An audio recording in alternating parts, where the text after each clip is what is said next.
What is up, ladder climbers? Antoine Wade here from Elevate to the Unknown and NextGenHeights.com, and it is Thursday, October the 23rd, 2025, 7 a.m. Central, week 3, day 4. And today we got 3 numbers that will tell you everything about where we are right now.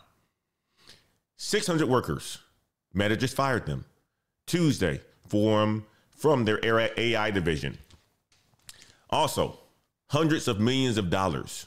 That's what Meta is paying their newest AI hires. Not thousands, not regular millions, hundreds of millions. 1.8 million federal workers missing paychecks starting Friday. Some Friday, some next week, most of them on Friday. Y'all, while Meta cut 600 people, they paying others hundreds of millions. While Microsoft CEO Satya Nadella gets a $96.5 million raise, which is 22%. That's a 22% bump, while 1.8 million people working for the government or sitting home furloughed get nothing starting tomorrow. Type 600 in the chats if that's a lot of people that's getting cut. Type 96 million if that CEO pay is absolutely insane. CEOs get paid a whole bunch of money. That's a lot of money, 96 million. Wow. Type 1.8 million if almost 2 million people are going without paychecks. Guys, it is shutdown day 23, second longest in U.S. history. Betting markets are saying 76% chance that this becomes the longest shutdown ever, and it's going to break records. Also, IBM, they replaced 8,000 HR jobs with AI, but says total employment actually went up. Now, how? Hired more engineers, more salespeople, fewer workers, higher pay. Ain't that something? We've been talking about this all week. Cost centers and revenue generators. They are basically saying that they're eliminating cost centers and they are focused on hiring revenue generators. Interesting take on this one. Tesla, they cut 14,800 jobs last year, but paying AI engineers $203,000 a year. Charter Communications, they lost 170,000 customers, but still cut 1,200 workers. So here's what matters today.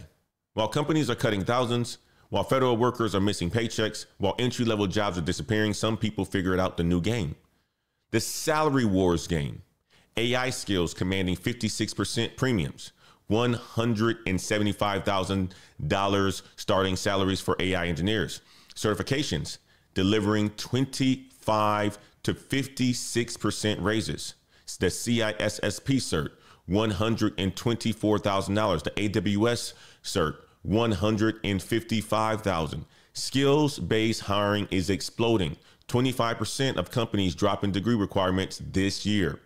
Marcus Thompson, the gentleman that we've been talking about, 41 from Charlotte, advanced to round 2 at Bank of America. He's waiting to hear from the hiring manager today or tomorrow. Business Insider, they published 12 career stories on yesterday. Real people, real salaries, real evidence. I got it all for you in my data today. Guys, type day 23 in the chats. If the shutdown matters to you, type salary if you're ready for the salary wars. Okay.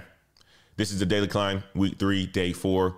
Star format today. We're going to be talking about that. That's how you answer those behavioral interview questions, salary negotiation strategies, and proof that the methodology that we've been talking about works even when the system splits into 2 different economies. Okay. Let me see who's all in the house today. We got Jason in the house. Good to see you. We got NC Work in the house. We got Jay Garcia in the house. We got Sarita in the house. Good to see you guys. Good morning. Good morning. Ant Dog's in the house, my man. Ant Dog coming to us from Houston. It is going to be a fantastic day. Miss Wade is also in the house. I just gave her a kiss. She just filled up my coffee just now, guys.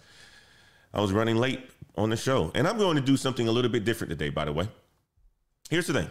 You know, typically I have the articles so that I can share with you guys when you guys are like watching the screen. But I'm going to be using the majority of the articles that I'm going to be sharing with you guys are going to be AI generated. So let me know after the chat which one that you prefer. Do you prefer the real articles, me getting screenshots from, you know, the different sources that I use, or do you prefer me to summarize it just like this using artificial intelligence? Okay, let me know. I want to hear your guys' feedback. I love to get feedback from you guys because you guys are really the host of the show and the audience of the show as well too. Let's jump into the first segment, guys. Before I show you how to win these salary wars, you got to understand what the battlefield actually looks like right now. Because this ain't your parents' job market anymore. This is something that is completely different. Meta on Tuesday, October the 22nd, 2 days, or basically yesterday. Oh, that was actually Tuesday. Okay. So 2 days ago, they cut 600 jobs, not just any jobs, Superintelligence Labs jobs. That's their AI division, the fancy one. Their chief AI officer, a guy named Alexander Wang, sent a memo to the whole company. This is what he said. He says, by reducing the size of our team, fewer conversations will be required to make a decision. Each person will be more load bearing and have more scope and impact. Translation of what he's basically saying here, we're firing 600 people so that the people who stay can work harder. 600 people gone. That's what he's doing. Okay. And then the people who they are keeping around, they're paying them a little bit more. But that's wild, isn't it? Meta just posted entry-level software engineering positions on October the 17th. That's 5 days before they fired 600 people. Salary range for these entry-level jobs, guess how much? $176,000 to $290,000 a year. Plus bonuses, plus equity, plus benefits. Entry level, you just need a bachelor's degree, minimum experience. Some of these roles, $290,000 starting. I'm 41 years old, guys, going to be 42 next week. That's more than I made my first 10 years combined. That's what I did. It's interesting. No, I wouldn't go that far. That's a big stretch. I started off my career making $48,000 a year. But if you're making $290,000, plus bonus, plus equity, maybe it is true. But type 290,000 if that's absolutely insane for an entry-level job. Now, let me tell you about the context, because the context matters. Earlier this year, Meta was in a bidding war with OpenAI, and they were trying to steal researchers, top AI people from OpenAI. How much were they offering? Well, Sam Altman, OpenAI CEO, confirmed it publicly. He says, giant offers to a lot of people on our team, signing bonuses of around $100 million and more than or that in compensation year. Let me repeat that. Signing bonus of around $100 million and more than that in compensation per year. So y'all, $100 million signing bonuses. That's not salary. That's just to sign with Meta. So let me connect this for you. Meta fires 600 people from the AI division. Same company offering hundreds of millions to new AI hires. Same company posting entry-level jobs at $290,000 a year. They're not cutting everyone. They're just cutting people they don't need anymore. The elite, they keeping them, paying them elite money. OpenAI responded with their own retention bonuses. And this is what they said. Mid-single digit millions of dollars for top researchers, hundreds of thousands for engineers. This ain't salary competition. This is salary wars, guys. That's what it is. It's salary wars. So let's talk about this. Satya Nadella. Okay. Satya Nadella, same day that Meta cuts came out, Satya Nadella, Microsoft disclosed his new pay, total compensation for fiscal year 2025, $96.5 million, 22% increase from last year's $79 million. Let me break that down for you. 84.2 million stock awards, 9.5 million cash bonuses, 2.5 million base salary, 196,000 and other stuff. Over 95% of his pay, performance based, tied to how the stock does. Microsoft board said this: Satya Nadella positioned Microsoft as a clear artificial intelligence leader for this generation technological shift. Stocks up 23% this year. Market cap is about to hit $4 trillion. That man is getting paid a lot of money.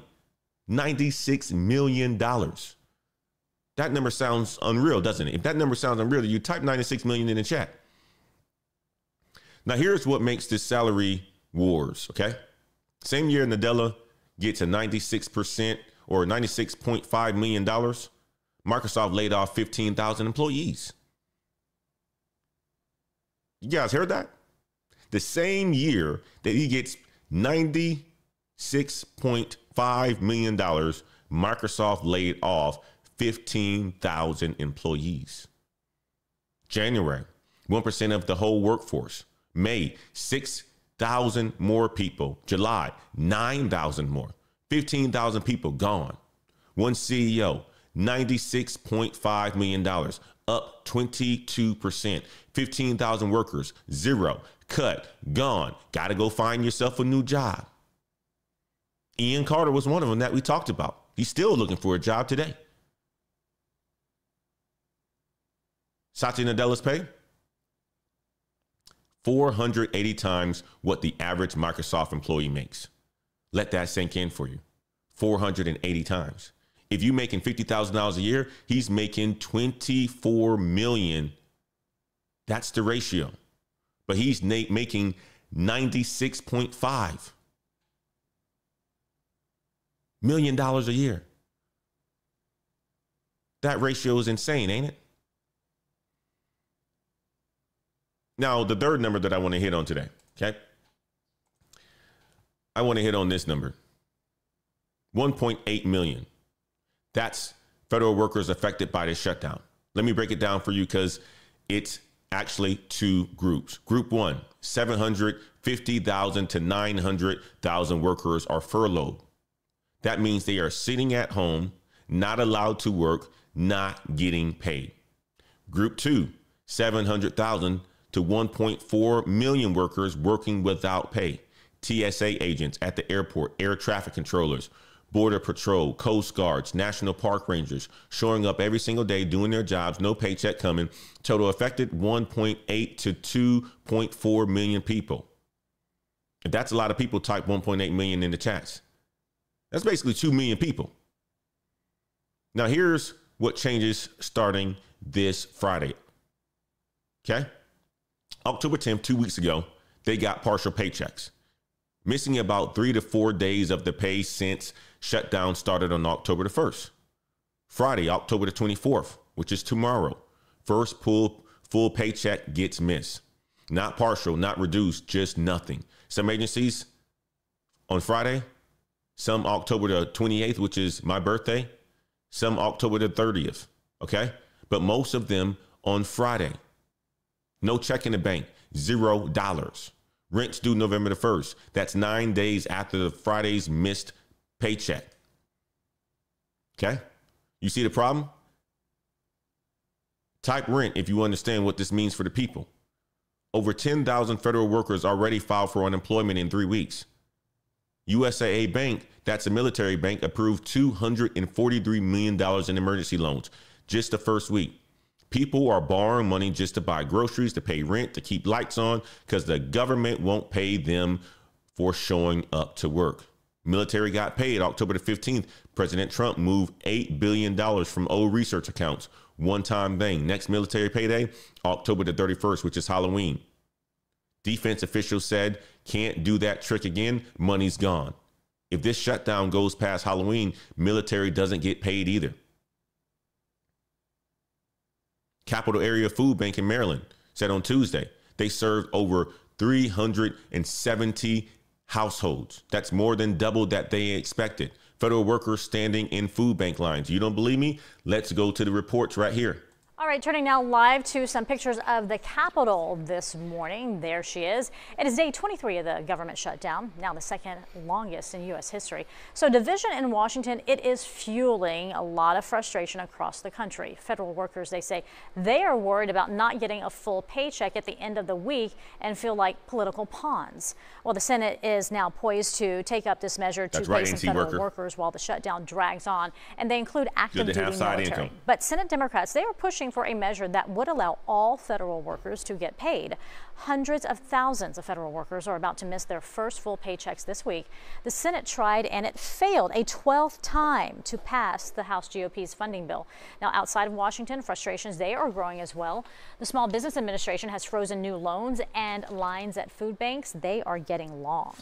If that's shut down and they're not doing loans, then that could really hamper the economy pretty bad.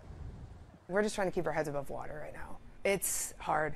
It's really hard. You know, we're not just some political pawns. These are people's livelihoods that are, that are affected.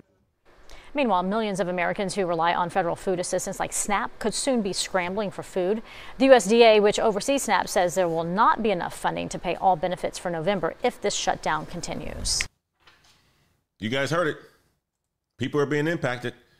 And I came across a video on CNN that I wanted to share with you guys as well, too, because we're talking about federal workers being impacted. Well, we're talking about small businesses. We haven't really talked about small business, but small businesses are being impacted as well, too, that have government contracts. And I want to take you guys to a segment in CNN that a gentleman was talking about how he had to furlough other people on his team because of the fact that the government shutdown. Government contracts are being eliminated. Let's go to this segment. At the White House, furloughed federal workers are lining up in Maryland for food donations. And the economic hardship extends far beyond that, because the private sector is also feeling the pain. Like my next guest, Brandon Muniz. He is the CEO of High Tech Services, a company that relies on government contracts and has faced steep hardships with federal funding cuts this year, coupled now with this government shutdown. Brandon, thank you for being here. I really want to understand what your company does and how much do you rely on government contracts such that you have faced this hardship? Yeah, thank you for having me, Laura. This is an interesting time for sure. As you mentioned, it's not just the shutdown itself, but it's everything that led up to the shutdown, with contracts being delayed and the DOGE cuts. So all of those different factors factor into small businesses like mine, service disabled, veteran-owned businesses. It was founded over 26 years ago by the first woman from Minnesota to graduate the Naval Academy, an incredible leader. And we provided government services in the IT sector for over 26 years. So these government shutdowns really do impact our workforce. Providing IT services for government contractors, or basically the government, right? A lot of these businesses, we're making a whole bunch of money over the last couple of years, right? Providing services to the government. And a lot of them weren't doing a good job. A lot of them potentially wasn't even doing the work, right? So you got DOGE that came in here and started to eliminate contracts. But then some of them stuck around for the ones like this company that's been around for a long time that was actually doing the work. They're impacted now as well, too. They can't pay their people. You would think all that money that they were making, they would have some reserves. Just pay some of their people. Nope, that's not what's happening. I'm glad you talked about the context and the lead up, because it's so important to understand. But you've also had to already furlough, I think, 25 employees, and I don't see an end in sight right now to reopen the government. If this goes on for an extended period of time, what are you going to do? Guys, it's only been 22 days. It's only been 22 days, 23 days. Okay, he's laying off people, 25 workers already. It's only been 22 days. Okay. So this is unfortunate. The government typically in the past has always opened up, and then with the federal workers, they're able to get back pay, but with small businesses like ours, we don't get the back pay for that time. So it really does damage. Over the last 26 years, I mean, we've always adapted to new administration. So we're going to get through this, but it is difficult because each one of those people who are furloughed are people who have families, and many of them are married to either government employees or other contractors. So if they're missing out on paychecks, then that could be, the impact could be exponential at times. I mean, your company's clients, they include farmers, operators of seasonal attractions, seafood processors. I understand you can't process green card applications or work visas. So walk me through this domino effect that this has, not just on your business, but on these other sectors of the economy. Yeah, so I like to say that our company is made up of missionaries and not mercenaries.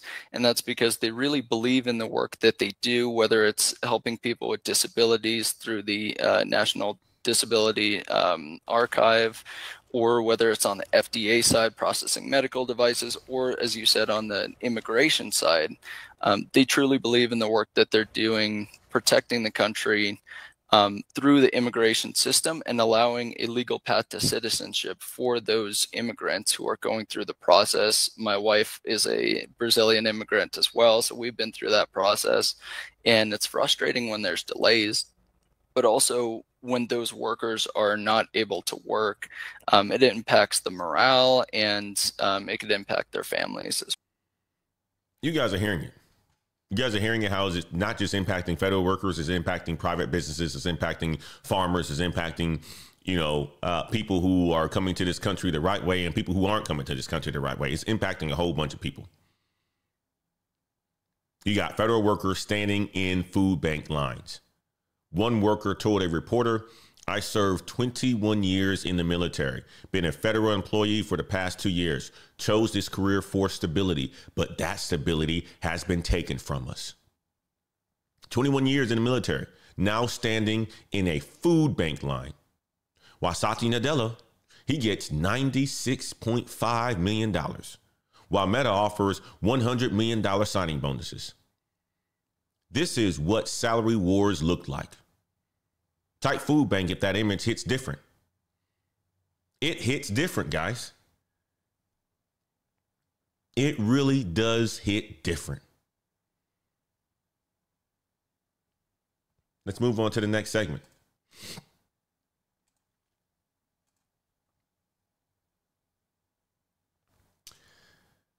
Before we do that, let me talk about the day 23, which is the second longest shutdown in U.S. history. Supposedly, the Senate is coming back today, 10 a.m., 12 vote to try to end this thing. They tried 11 times already. They failed 11 times. Monday's vote, 50 to 43. They needed 60 votes. They got 50. Same 3 Democrats, Catherine, Angus, John Fetterman. One Republican voted no. They'll try again today. Probably will fail again today. Both sides still pointing fingers. Nobody's budging. Okay? This is what's going on. This is what's impacting you. This is what's impacting a lot of people. But here's what's really happening. Companies aren't just cutting randomly. They are restructuring to pay fewer people much more money. And IBM, they just proved it. I want to show you guys how. IBM, they were in the news yesterday. They were at Washington, but they just reported earnings on Tuesday night. They beat expectations. But buried in the earnings call, the CEO said something that explains everything about salary wars. IBM replaced 8,000 HR jobs with AI. They got this platform called Ask HR, and it handles 94% of routine HR tasks now. Questions about benefits, time off, payroll, all that stuff that employees use to call HR for. AI handles it now. 8,000 people gone. That's a small city. Small city worth of jobs. Small town. Some of you guys grew up in towns of about less than 8,000 people. But CEO Arvind Krishna said something interesting on the earnings call. Our total employment actually went up. That's what he said. He said our total employment actually have gone up. Many of you guys are like, wait, what? So you fired 8,000 people but you hired more. Here's how. They hired more software engineers, more marketers, more salespeople. What did I tell you guys yesterday about call centers and revenue generation? Fewer low-skilled workers handling basic questions. More high-skilled workers building AI products. Same company, fewer total people maybe, but different kind of people. Lower paid HR reps gone. Higher paid engineers added. People who bring in revenue added. If you guys are seeing this pattern, type fewer in the chats. And it's working for IBM. Because IBM's AI playbook of business hit $9.5 billion, up from $7.5 billion just last quarter. Q2 revenue, $16.3 billion, up 9%. They raised their guidance for the whole year. Stock fell 5% after hours because investors are never happy, but the strategy is actually working. Fire low skilled, hire high skilled, make more money, pay fewer people, more. That's the IBM model, and everybody else is watching and learning it. It gets back to cost centers and revenue generators. Which one do you find yourself in? And this is just the reality of it, guys. And IBM ain't alone. Let me show you what's happening everywhere else. Tesla, they cut 14,808 jobs in 2024, down 10.54%. Now at 125,665 employees, but paying AI engineers $200,000 to $350,000. Salesforce customer support used to be 9,000 people. Now it's 5,000. 44% cut. How? AI agents handling half the work. Mark Benioff, Salesforce CEO, said publicly, I need fewer heads. Klarna, that's the buy now, pay later company, went from 7,000 to 4,000 employees, went from 7,000 to 400 employees to 3,000. 60% reduction. So they went from 7,400 employees to 3,000. A 60% reduction. And the AI customer service assistant does the work of 700 customer service reps. 700 people, one AI. Charter Communications, that's Spectrum Cable. They cut 1,200 workers, 1% of their 95,000 person workforce. But here's the kicker with that. They lost 177,000 internet customers this year. They're losing customers. They're still cutting workers. Why? Automation. Amazon. New York Times reported on Tuesday, internal documents say Amazon plans to avoid hiring 600,000 workers by 2030. That's 75% automation target. 600,000 jobs fewer, never created.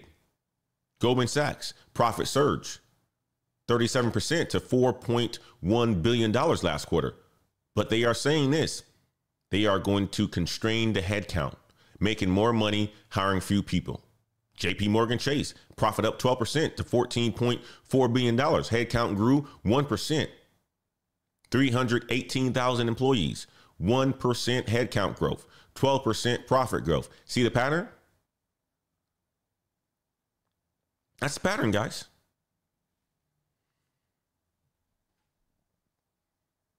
Now, before you get depressed, because I don't want this to sound so depressing, here's the other side.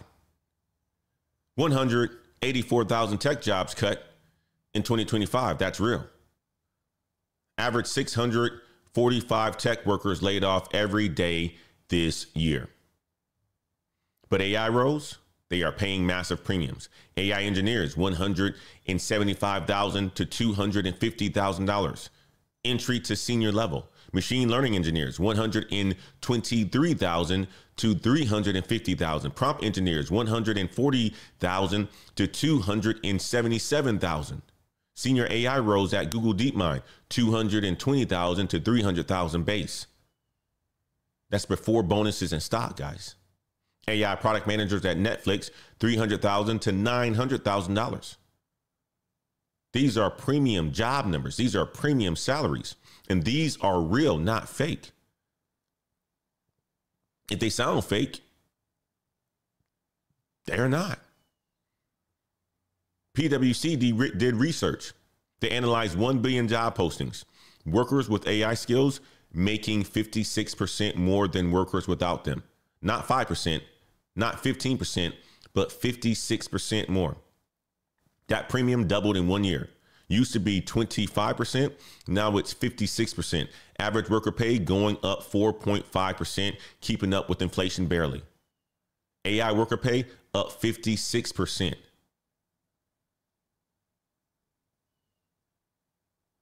So here's where we are. Companies making more money, hiring few people. The people they hiring, they're getting paid. The people that they're cutting, the entry level, low skilled, easily automated. IBM models spreading everywhere. Fire 8,000 low skilled, hire high skilled engineers. Amazon just told us the story on yesterday. What are they doing in their warehouses? They say they're going to automate the entire thing. Who typically works in warehouses? You guys know the answer to that. Fewer people, high pay, more profit. Eliminate the cost centers. That's salary wars. You either in the top tier getting paid or you in the bottom tier getting cut. In the gap between those two, getting wider every single day. If you guys understand what I'm saying here, type 2 tier in the chats. I'm just giving you the real. That's just the reality of it. So if you're not in AI, if you're not learning AI, if you're not trying to become an elite at AI, what do you do? You better start. You better start using it. If you're not doing it yet, please start. How do you do it? Skills, certificates, proof of ability. Let me show you the exact numbers on what certifications are paying right now, because this isn't any sort of theory. This is what the data is showing. This is real return on investment data from real people getting real raises. Let's move on to the next segment.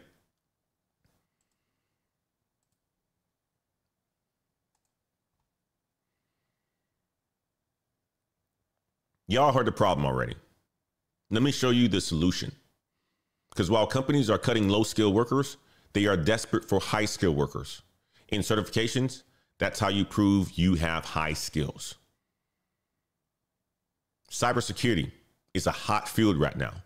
Companies are getting hacked left and right. They need people who know security. The CISSP, that's the Certified Information Systems Security Professional certification. It is an industry standard. Average salary, $124,000 to $175,000. That's a 25 to 35% premium over non-certified security people. Entry level with the CISSP, $65,000 to $85,000. Experience with the CISSP, $150,000 to $200,000. West Coast CISSP holders making up to $200,000 a year. Type CISSP if you're taking notes on this. You got the CISM, Certified Information Security Manager, even higher. Average salary, $155,000 to $166,000 a year, 20 to 30% premium. That's the highest paying certification in cybersecurity. Then you got the CompTIA Security Plus. That's the entry level one. Average salary, $99,000 to $102,000. That's your baseline, your starting point for cybersecurity. Now, here's what smart people do. They stack certifications. Security Plus gets you $90,000. That's the baseline. Add a CISA Plus, $111,000, 9% bump. Add a Pen Test Plus, $123,000. That's a 20% bump. Add a CASP Plus, $130,000, 28% bump. Go all the way to a CISSP, $120,000 to $168,000, up to 64% increase from where you started. You stack in certifications, you stack in pay. If you guys understand your strategy, type stack in the chats. This is what it is. Now, cloud computing. That's where everything lives right now. Companies need cloud people bad. AWS Solutions Architect Professional. That's the high level one. Average salary, $155,000 globally. AWS Cloud Practitioner. That's entry level. No experience needed. Average salary, $85,000 to $96,000. That's entry level, not experience. $85,000 to $96,000. AWS Cloud Engineer, $108,000. AWS DevOps Engineer, $107,000. AWS Cloud Architect, $126,000. If you guys are seeing these numbers, type AWS in the chats. Then you got Google. Google Professional Cloud Architect. Average salary, $135,000 to $175,000. Google Cloud Professional Data Engineer, $140,000 a year. Microsoft Azure Solutions Architect. Competitive with others at senior levels, but $130,000 to $160,000 range. Then you got a PMP, the Project Management Professional. Median salary, $123,000 a year. I don't know what that was. Maybe it was my lips, but it sounded like a whistle. Non-certified project managers, $93,000. That's a 30% premium. Consider project management. We got a good brother of ours who is a project management professional in our Discord, and he runs his own project management channel. Brother Damien, check him out. It is a great certification to have, and it's a great field to be in. But entry level with PMP, $75,000 to $85,000 a year. 10 plus years with a PMP like Damien, $150,000 and up. Robert Half released their 2026 salary guide last month. AI/machine learning/data science roles, getting 4.1% raises, highest of all specialties. If you guys are managing projects today, maybe at your home, type PMP in the chat. But those are the certifications, guys. You got to stack certifications. Now, maybe you're saying, Antoine, I don't got time for 4 years degrees, or, I don't have time for certifications. I need money now. Boot camps. Average starting salary after a boot camp, $65,000 to $70,000. But here's the progression. First job after a boot camp, $69,000 average. Second job, typically $81,000. Third job, $99,000. By the third job, you're making six figures. Triple 10, that's a boot camp. They published their 2024-2025 outcomes. Data science grads, $83,000 to $89,000 median salary.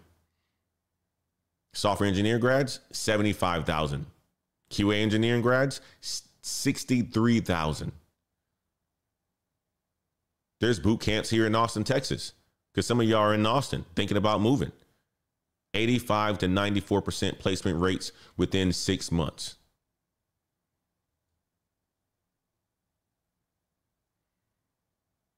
Boot camp costs $11,000 to $15,000 total. Starting salary $65,000 to $69,000. Consider them. I'm not saying the boot camps are for you. I'm not saying boot camps are for everyone. Just the data that I'm sharing with you.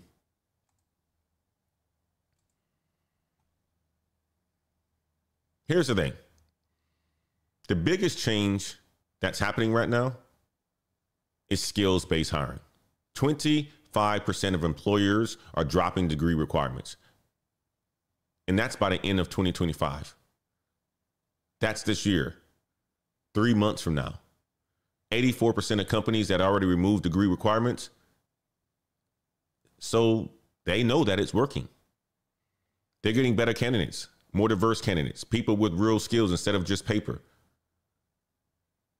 You remember they said, go and get a degree? Now everybody got degrees, right?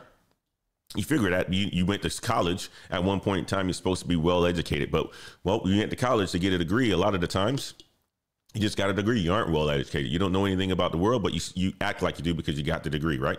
Now it's the certifications, and certifications actually shows that you actually do the work. So that's what the requirements are for the employers are saying, show me that you actually did the work. Show me how you did the work. Give me some projects that you've worked on. I want to verify it. That's what certifications is doing.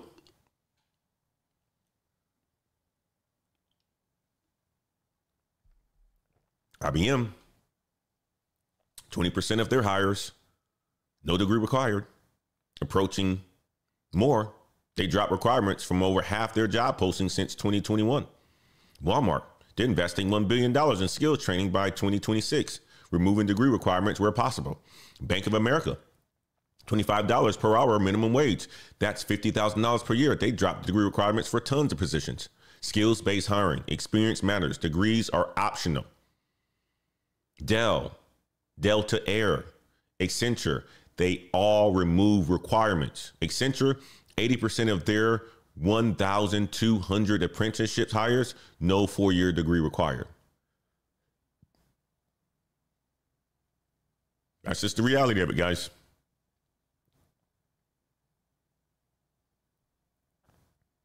Citi Foundation, they announced on Monday, $25 million Global Innovation Challenge, $500,000 grants to 50 nonprofits. If you guys want a nonprofit, go and check them out. Empower Postcalis, they're getting funding. Free tech training, CompTIA A+, Network Plus, AWS Salesforce, Cybersecurity Search, 15 to 20 weeks program, free paid internships, job placements. Check them out. Oracle Racer certification ends October the 31st, 9 days from now. Free training, 2 free exam attempts, AI foundations. Just do it. I've also created a couple videos this week on free certifications, free courses that you can take on Harvard. Check those videos out. A lot of you guys come to the channel for the live streams on the morning show. Check out some of the videos. I go in depth, and then plus I use my AI voice. Many of you guys say I have an AI voice. I do have an AI voice. You want me to use it? 50% of certifications, AI practitioner, machine learning engineer. What if I told you I use it all the time in those videos? It's me. It's not AI. I just have a way of changing my voice because it's more soothing for people when you're doing pre-recorded videos. I like to have a little bit of fun. But that's the data. That's numbers. That's the ROI. But let me show you the people, because Business Insider published 12 career stories yesterday, October the 22nd. Real names, real ages, real salaries, real paths that people look and people took. Some winning big, some struggling hard, but all of them prove that the system is splitting in 2 tiers. And I got that evidence for you. Let me jump over to the next segment.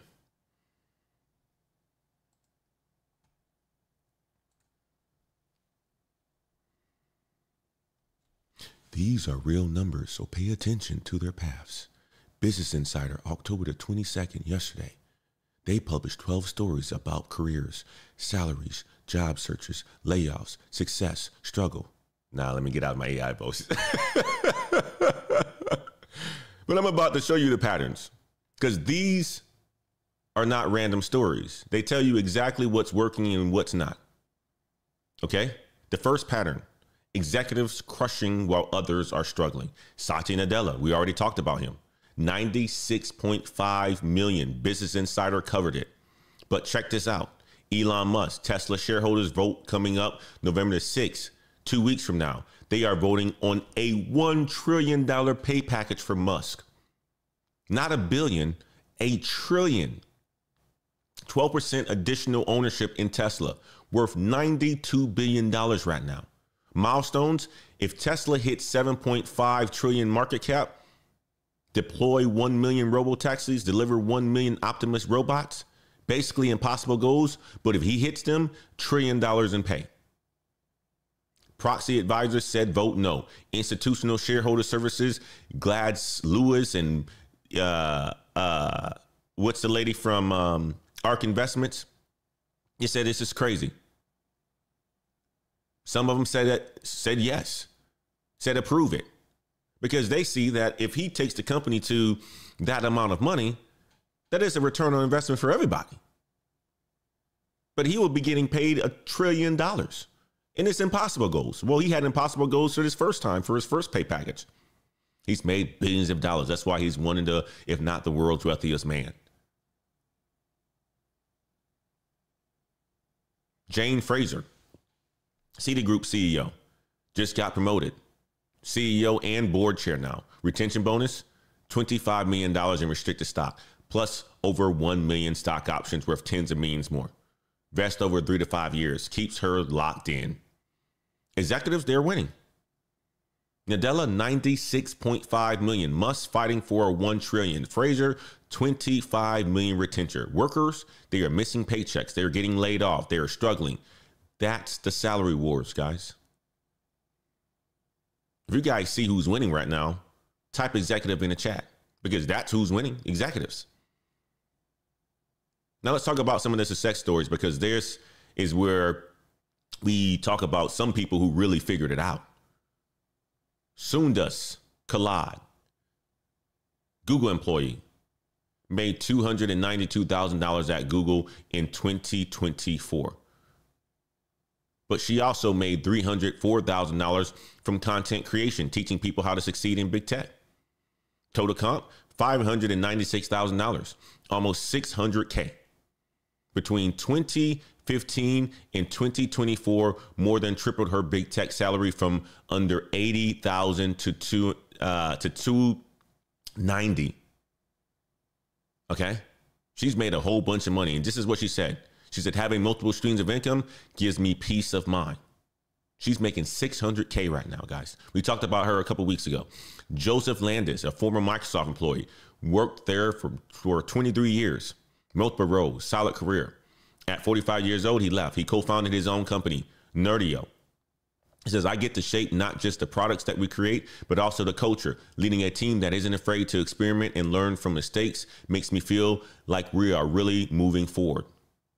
He left Microsoft after 45, started his own thing, happy now. Aria Kim, who's 26 years old. We talked about her yesterday. She's from Washington, D.C., security program manager at Sony, biology degree, George Washington University, 2021, no computer science background, no tech degree, but worked at Meta, worked at Google, now at Sony. How? She ignored 6 pieces of traditional career advice. This is what she said. You need traditional tech degree to work in big tech? Ignore it. There's people say that all the time. Quote, customize your resume for every role. She tried it, got rejected in less than a minute by ATS systems. She said, stop doing it. Only apply if you meet 100% of the requirements. She says, nope, don't listen to that BS either. Apply if you have 60 to 70% of the requirements. And it got her more interviews. She has a biology degree. And she's been in big tech for over 3 years now. Joseph Lehman, 44 years old, 2-year job searching, roughly 2,000 applications. Finally got an offer mid-September. What changed? He shifted his strategy, started applying to more hybrid roles, especially amid the back to the office push. 2 years, 2,000 applications, but he kept going. He got the offer. He's winning now. He starts October the 27th. But not everybody's winning. Some people are really struggling.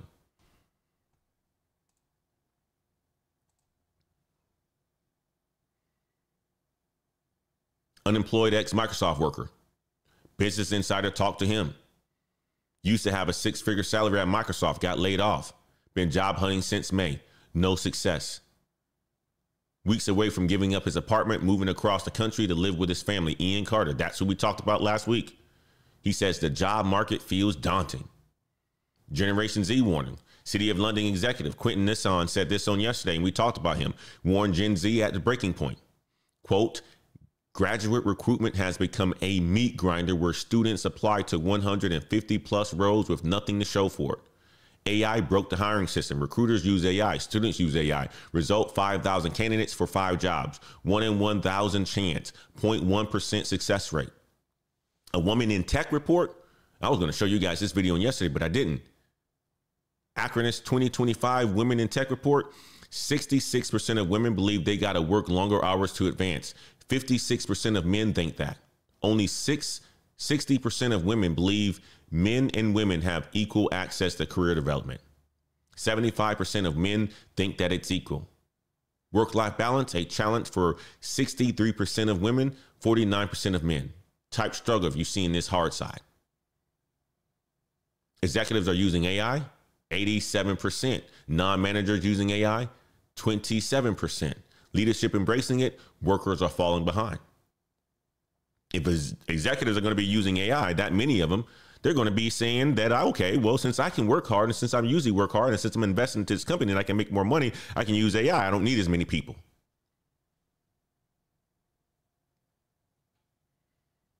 That's basically what they're saying. And thank you, Jason, for the investors' names. Kathy Woods, you're absolutely right. Executives, they're eating good. 96 million good. 25 million good. $1 trillion package is good. People with multiple income streams, they're doing absolutely well. NC Worker said it. That's why you need multiple income streams. You got one said that she's making over $600,000 and she started her journey in content creation and helping people break into tech.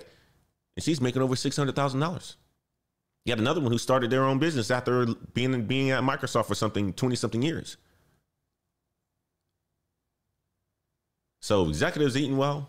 People with multiple income streams doing well. People who get ignored, traditional advice. Or people who are ignoring traditional advice, they're breaking through. That's Aria Kim that we talked about on yesterday. People who persist, they eventually win. That's Joseph Lehman. But people without skills, struggling. Ex-Microsoft worker about to lose his apartment. Generation Z without any AI skills, applying to 150 jobs and isn't getting anything back in return. They're getting nothing. People with without AI skills applying for jobs right now, they can be sending 2,000 applications in. And if they don't have AI skills, they're not going to get anything. If they don't go and do the same things that we talked about with Marcus, they're not going to get anything. Workers not adopting AI, they're getting left behind. 27% adoption versus 87% executives. That's the real split. The split is real. You're either adapting or you're getting left behind. If you're choosing to be on the winning side, type adapt in the chat. Many of you guys know from the Patreon of how I'm using AI. Because, think about it. The channel has grown a significant amount, which means that there's so many comments that come onto the channel. So I use AI for not only this helping me with this show and the show structure, but I also use AI for things like helping me to edit videos, helping me to create shorts, helping me to answer comments a lot faster. And a lot of it can be automated. Okay. But real quick, if you want all 12 Business Insider stories, summaries, go ahead and check out the Patreon, the exact paths that Sundas and Aria took. You can also get access to Marcus's path, which I dropped on yesterday in the Patreon. It's a 73-page document, a 73-page report, but it does include the examples of what Marcus used to tap in with some of the people that he reached out to on his job search. Join the Patreon, $5.99 a month. Become part of the Heights Patreon. www.patreon.com/Black Heights. Choose it if you want. You don't have to. Your choice. If you need strategy sessions, book a session with me, www.nextgenheights.com. Okay. But that's the evidence. Business Insider said it. 12 stories. Some winning, some are struggling. Now, let me give you guys an update on Marcus and your action for today. Because Marcus is proving that the methodology works in real time, and you are about to do the exact same thing.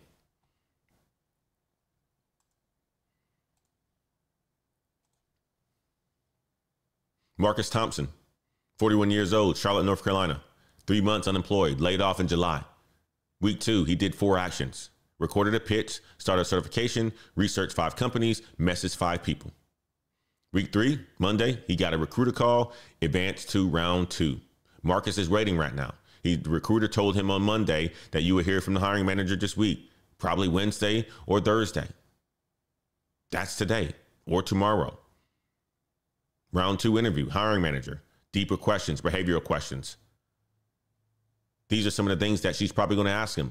Tell me about a time when you faced a difficult challenge, XYZ. Describe a situation where you had to work with a difficult team member. Give me an example of where you failed and what you've learned. All that sort of stuff, the questions, and it may be talked about in some other format, right? Some other way. Ultimately, they come back to the same sorts of questions. And those questions need the STAR format. Okay? And I'm about to teach you that right now because Marcus is going to need it. And Marcus and I had a chance to talk on yesterday. Okay? STAR stands for situation, task, action, and result. This is the way the format has been for a very long time. There's another one that's out there called Hero, and it's more for the executives, but this is for individual contributors, people who are mid-level. Okay? That's how you answer behavioral interview questions. S stands for situation. You want to set the scene. Where were you? When was this? What was happening? Task. What did you need to accomplish? What was your responsibility? Action. What did you specifically do? Not we, but you. What actions did you take? Result. What happened? Quantifiable outcome if possible. What changed because of your actions? So example question is tell me about a time you solved a difficult problem. Best answer is this. In my last role, our client response time was averaging 72 hours, and we were losing accounts because of it. I was responsible for improving our response process. I built a new ticketing system that prioritized urgent requests, trained the team on it, and set up automated notifications. Result, within 2 months, response time dropped 12 hours, and we retained 3 major accounts that were planning to leave. That's a good response. A bad response? Yeah, I solve problems at times at work. I'm good at problem solving. That tells them absolutely nothing. But if you see the difference, the first answer was specific, shows what you did, shows the outcome. The second answer, it was generic and it tells them absolutely nothing. You couldn't say anything that was worth the salt. If you guys are getting this, type STAR in the chat. It's pretty simple.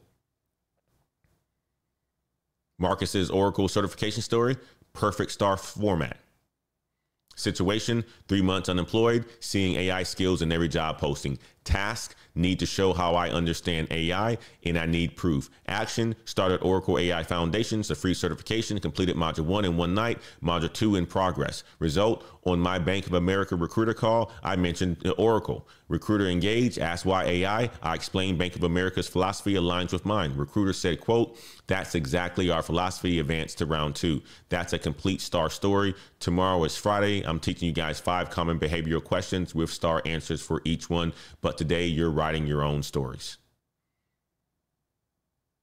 So here's what you're doing tonight. You got an action. Write 3 STAR stories from your experience. Think about challenges that you face, problems that you solve, results that you've delivered. Could be at work, could be at school, could be a volunteer stuff that you do in your community. Could be your personal projects. Just needs to show you are taking action and getting results. Write them in a STAR format. Situation, what was happening at the time? Task, what did you need to do? Action, what did you do? Be specific. Result, what changed? Numbers if possible. Matter of fact, numbers are mandatory. Practice saying them out loud. Should be 60 to 90 seconds each. Also, review common behavioral questions for your field. Google it. You can use ChatGPT. You can use Claude. You can use Google Gemini.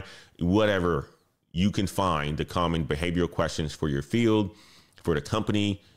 All that can be looked up through AI. So there's no excuse why you can't get the answers and practice these. You can use ChatGPT to do it. Time commitment, 2 to 3 hours tonight. Marcus did this prep, got to round 2. You can do this prep. That could be you at round 2. Here's the thing. Oracle, 9 days left, ends October the 31st. AWS, 14 days left, ends November the 4th. Marcus proved week 2 works. Now he's proven week 3 is going to work. It is your turn to do it if you're following Marcus.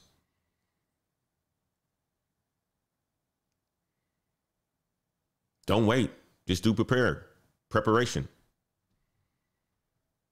Okay. But right now, let's wrap up. What do I want to wrap up with today? We got a call coming up at 8:30 today. But let me do a quick wrap up, okay? Today you learned this. Meta, they cut 600 AI workers while paying new hires hundreds of millions. Satya Nadella got $96.5 million, 22% raise, while 15,000 Microsoft workers got cut this year. 1.8 million federal workers are missing paychecks starting on Friday. IBM replaced 8,000 with AI, but hired more people at higher pay. Certifications are delivering a 25 to 56% premiums. That's the CISSP, that's the AWS, that's the PMP. 25% of companies are dropping degree requirements this year. Business Insider published 12 stories, some winning, some struggling. The pattern is clear. Marcus waiting for round 2 callback. Use the STAR format to help him prep in advance. Your action tonight's to write 3-star stories, practice them 2 to 3 hours. Type recap if you guys got all that. Okay. Also, if the day helped you, Salary Wars data opened your eyes up. If Marcus's story gave you any hope, hit that like button. Make sure you hit the like button right now on the video. Also share this with some of your friends. And if you are new to the channel and haven't hit the subscribe button yet, make sure that you hit the subscribe button and the notification bell, because we are live on the Daily Climb Monday through Friday, 7 a.m. Central. Share this with somebody who is job searching. Share this with somebody who needs to understand the split economy. Share this with somebody who thinks that they are stuck. Also, subscribe to the Daily Climb. Subscribe to the Elevate to the Unknown channel. Again, every weekday morning, 7 a.m. Central. Tomorrow is week 3, day 5, which is Friday. Okay. We will be talking about behavioral questions. I'll add that to the session. Okay. Also, if you want Marcus's templates, guys, check out the Patreon. His 5 messages, his research, his Oracle notes, all in the most recent Patreon post. Join the Heights Patreon, www.patreon.com/Black Heights. $5.99 a month. Link in the description. You'll see it. Here's the thing. You're not figuring this out alone. You got templates, you got frameworks, you got a community. Join. Okay. One more time, guys, hit the like button if you got value from today's live stream. Subscribe to keep coming back if you haven't subscribed yet. Okay. We will see you guys on tomorrow's show, Friday. To have a good one. I appreciate you guys. Thank you so much, NC Worker. Thank you, Big Suggs. Marcellus, good to see you. Erica, good to see you. Truth Be Told, good to see you. Tyson, good to see you. Miss Wade, thank you as always. Nathaniel says, adapt. P3 Towel, good to see you. Wayne in the house. TT Clay. Love it, guys. Guys, go out there and crush your day. It's Thursday. Make an impact today. We will see you guys on tomorrow. Take care now. Bye.